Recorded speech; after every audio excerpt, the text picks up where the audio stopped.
Hello दोस्तों, मैं doctor Sanju और मेरे इस यूट्यूब चैनल में आपका बहुत बहुत स्वागत है।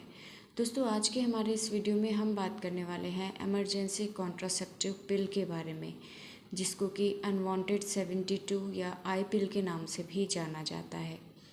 ये एक तरह की गर्भ निरोधक दवाई होती है जिसको कि अनप्रोटेक्टेड सेक्स के बाद प्रेगनेंसी ना हो उसके लिए यूज़ में लिया जाता है। यानी कि अगर आप सेक्स करती हैं और अगर आप प्रेग्नेंट नहीं होना चाहती हैं तो ऐसे में इस दवाई को इमरजेंसी के तौर पे यूज़ किया जाता है।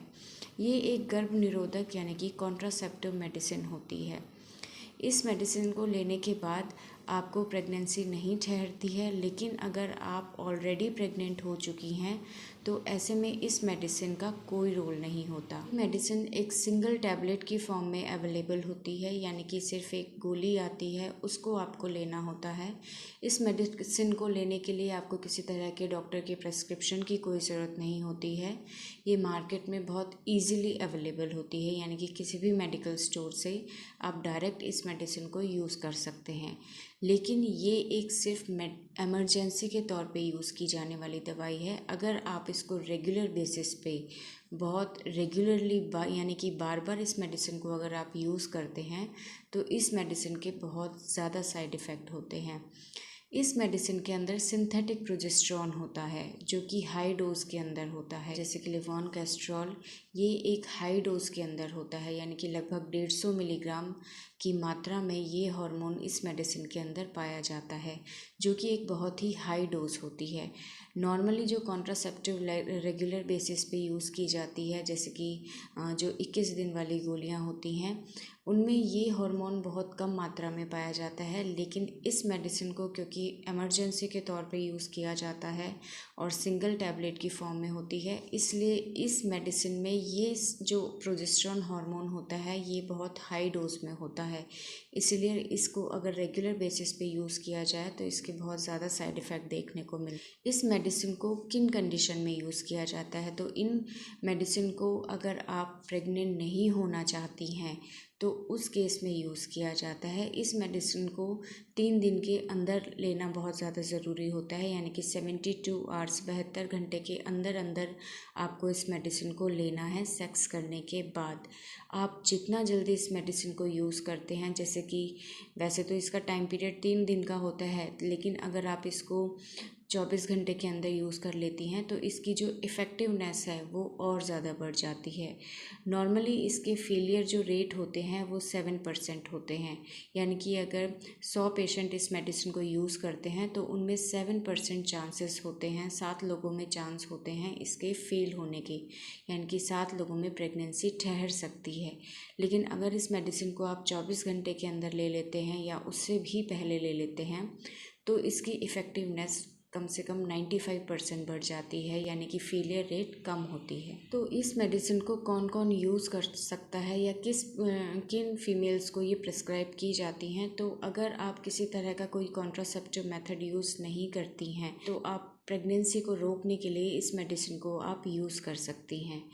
दूसरा, अगर आप कोई कॉन्ट्रासेप्टिव मेथड यूज़ कर रही हैं, जैसे कि अगर आप कोई कॉन्ट्रासेप्टिव पिल यूज़ कर रही हैं, कोई दवाई यूज़ कर रही हैं, लेकिन वो दवाई आप 1-2 टैबलेट रेगुलर लेना भूल गई हैं और आपको डर है कि कहीं आप प्रेग्नेंट ना हो जाएं, तो उस केस में आप यूज़ कर सकती हैं।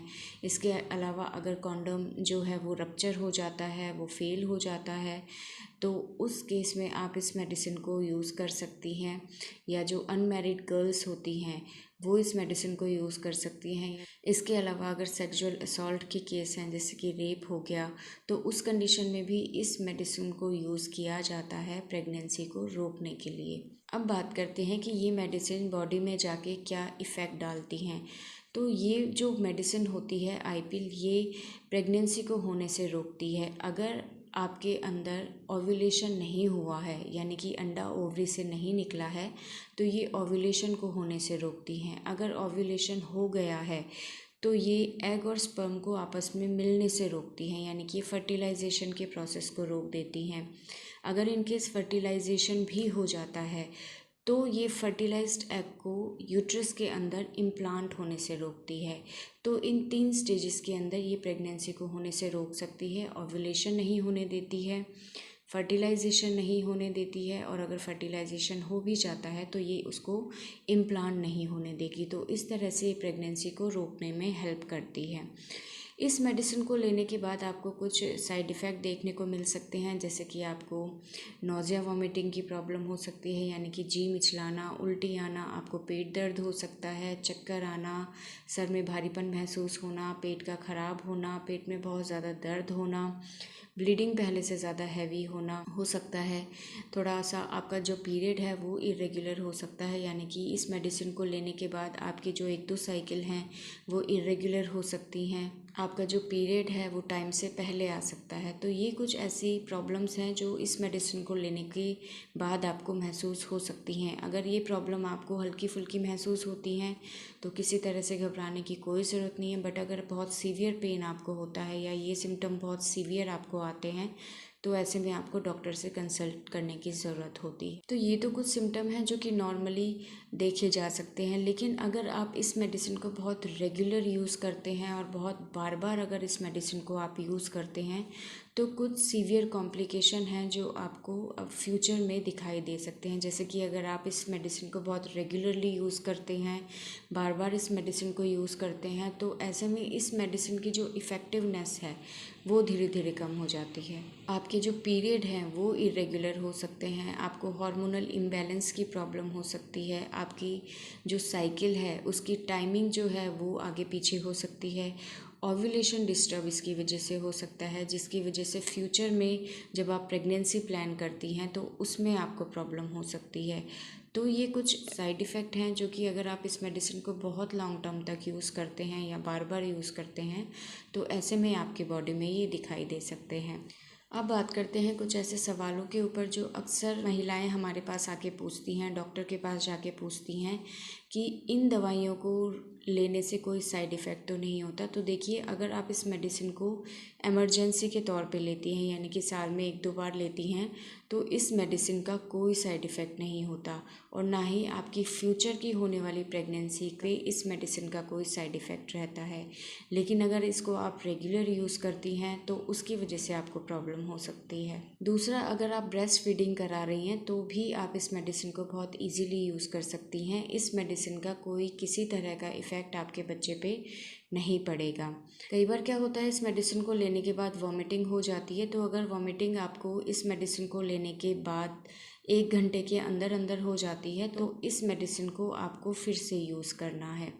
अगर इस मेडिसिन को लेने के बाद 1 से 2 दिन के बाद आप फिर से सेक्स करती हैं तो इस मेडिसिन से आपको कोई हेल्प नहीं मिलेगी, आपको ये पिल फिर से लेना पड़ेगा। अगर इस मेडिसिन को लेने के बाद आपका जो नॉर्मल पीरियड है वो अगर 1 वीक लेट हो जाता है तो ऐसे में आपको प्रेगनेंसी टेस्ट कर लेना चाहिए या अपने डॉक्टर की एडवाइस लेनी चाहिए। तो दोस्तों, इस कॉन्ट्रासेप्टिव मेडिसिन को अगर कोई यूज़ करता है तो इसको सिर्फ आप इमरजेंसी के तौर पे यूज़ करें, क्योंकि काफ़ी बार मैंने फ़ीमेल्स को देखा है जो इन मेडिसिन्स को रेगुलर बेसिस पे यूज़ करती हैं, हर महीने इस मेडिसिन को यूज़ करती हैं, महीने में 2-2, 3-3 बार इस मेडिसिन को यूज़ करती हैं। तो प्लीज़ इस तरह से इस मेडिसिन को अननेसेसरी यूज़ बिल्कुल भी ना करें। रेगुलर बेसिस पे आप दूसरे कॉन्ट्रासेप्टिव मेथड यूज़ कर सकती हैं, जैसे कि ऑरल कॉन्ट्रासेप्टिव पिल्स आती हैं, कॉपर टी आती है, मल्टी लोड आती है, इंजेक्शंस आते हैं। इन चीज़ों को आप रेगुलर बेसिस पे यूज़ करें, बट इमरजेंसी कॉन्ट्रासेप्टिव पिल को आप सिर्फ इमरजेंसी के तौर पर ही यूज़ करें, इसको रेगुलर यूज़ ना करें, वरना इसके बहुत ज़्यादा साइड इफ़ेक्ट होते हैं।